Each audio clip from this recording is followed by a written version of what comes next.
program. Still ahead this morning, reading between the lines, how a local artist is painting a vivid picture of literacy in the Bay Area.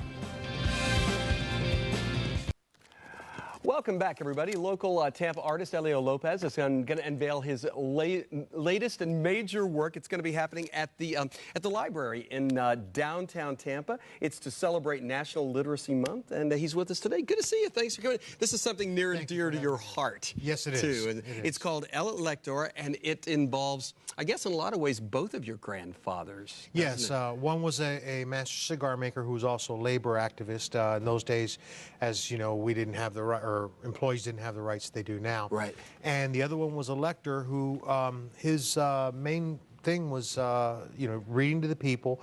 But lectors also did a lot. They educated the public. They started the first libraries here. They helped fund secondary schools and pushed for newspapers. So that I want to ask you about the role of the lector in a minute, what they actually did in the factories. But as long as we have the pictures up, I want to explain your work is kind of a mixed media. Yes, it is. Talk to me about that. I use a lot of resins in my work, and my thing is about depth. I like to break the rules, so to speak, so some pieces will actually have three-dimensional elements that come in and out of it. Some areas are designed to fool your eye, so I'll use things like wallpaper or collage, but other times I'll actually paint the section on there very realistically.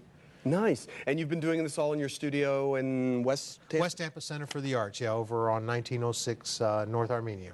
I mentioned it's near and dear to your heart, and that your grandfathers were both in the cigar business. But one of your grandfathers was a lector, and in case people don't know, I mean, they would actually stand there at a lectern. Yes, sir. While the cigar makers were rolling the cigars, and they would read actually whatever the cigar makers wanted them to read. It was democracy in action. There was a president who took votes on what they wanted to read. The majority always won. If you didn't like what was read, you just didn't contribute your payment. That's great. I mean, and it's such an important part of the history of this community, certainly the Ybor City, the cigar industry, and that sort of thing, what was going on there, because it was the way they found out about the day's news, wasn't it? Yes, it was, and they took it home to their families, for their families to learn as well. The lectors also went ahead and started the first libraries, such as the Andrew Carnegie Library in West Tampa and the Centro Asturiano, which had the best library in Tampa. Wow. They also funded secondary schools, or lobbied for that. When they first came here, Tampa was only 720 people. It was a village. They didn't have anything. Before we go, because I want to get this in, we talked about one of your grandfathers who was a lector.